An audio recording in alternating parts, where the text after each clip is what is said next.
নমস্কাৰ, মোৰ অন্যটি ব্লগলৈ আপোনালোক সকলোকে আকৌ এবাৰ স্বাগতম জনাইছোঁ। আৰু আপোনালোক সকলোকে মই নতুন বছৰৰ শুভেচ্ছা জনাইছোঁ। আশা কৰিছোঁ আপোনালোকৰ নতুন বছৰটো যাতে সুখ শান্তি সমৃদ্ধিৰে ভৰি পৰে তাৰে কামনা কৰিছোঁ। আৰু আজি বছৰটো শেষৰ দিনাখনেই আমাৰ ঘৰত মিঠাতেল নাই। আৰু সেই মিঠাতেল নোহোৱাকৈ আজি মই কি বনাম, কেনেকৈ বনাম আৰু কি কাৰণে মিঠাতেল নাই, কেলে নাই, সকলোখিনি আপোনালোকক জনাম। আপোনালোকে ভিডিঅ'টো শেষলৈকে চাই থাকিব আৰু চাই ভাল লাগিলে লাইক এটা কৰি দিব, শ্বেয়াৰ কৰিব, কমেণ্ট কৰিব আৰু যিসকলে মোৰ চেনেলটো ছাবস্ক্ৰাইব কৰা নাই তেওঁলোকে ছাবস্ক্ৰাইব কৰি দিব, লগতে থকা বেলটো ক্লিক কৰি দিব। তেতিয়াহে মোৰ নতুন নতুন ভিডিঅ'বিলাক চাবলৈ পাই থাকিব। আৰু এইকেইডাল লাই শাকৰ আগকেইডাল চাওকচোন, ইমানকেইডাল লাই শাকৰ আগ ওলালে। এইখিনি এতিয়া মই ধুনীয়াকৈ চাফাকৈ ধুই ল'ম। ধুই মেলি এটা কেৰাহী পাতি লৈছোঁ আৰু এই কেৰাহীটোত মই একো দিয়া নাই, তেল দিয়া নাই, যিহেতু আজি আমাৰ মিঠাতেল নাই। সেইকাৰণে হুন্দা কেৰাহীটোতে মই এনেকৈ এইখিনি এতিয়া দুডোখৰ কৰি মেলি দি দিছোঁ। দি অকণমান গাপ দি দিম।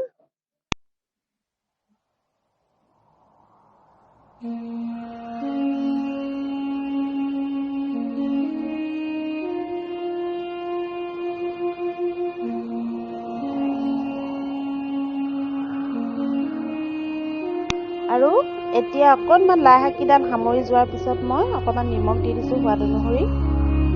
এনেদৰে এতিয়া মই এইখিনি অলপ সময় ভাপতে সিজিবলৈ দিম।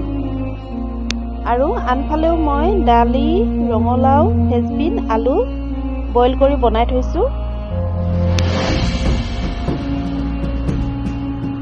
আৰু এতিয়া ভাত বাঢ়ি মোৰ ভাতখিনি ৰ'দলৈ লৈ আহিছোঁ। যিহেতু ৰ'দত ধান দি থৈছোঁ, সেইকাৰণে ৰ'দত বহি ভাতো খাম, এফালে ধানো চাই থাকিম।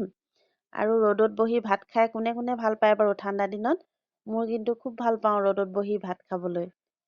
আৰু এইফালে চাওকচোন, মই অকণমান তিয়াই থোৱা বুট লৈছোঁ, অকণমান পিঁয়াজ কাটি ল'লোঁ, তাৰপৰা কেঁচা জলকীয়া এটা কাটি ল'লোঁ আৰু আদা কাটিলোঁ। এইখিনি এতিয়া মই দাইলত দিয়া আলুৰ লগত পিটিকা বনাই ল'ম।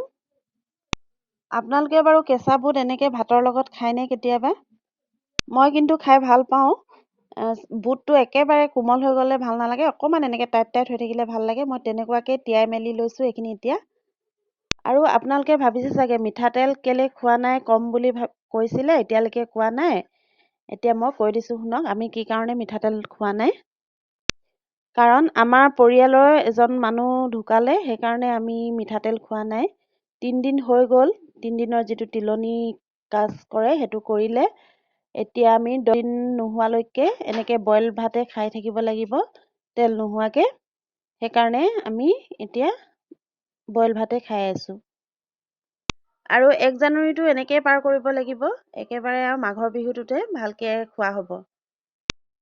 আৰু এইফালে চাওকচোন লাই শাকৰ থুৰি।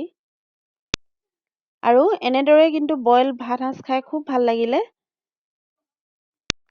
দাইলৰ ৰংটো ইমান ধুনীয়া হ'ল চাওকচোন। মই ইয়াত কিন্তু ৰং দিয়া নাই, যিহেতু দাইলত ৰঙালাও দিছিলোঁ, সেইকাৰণে ৰংটো এনেকুৱা হ'ল।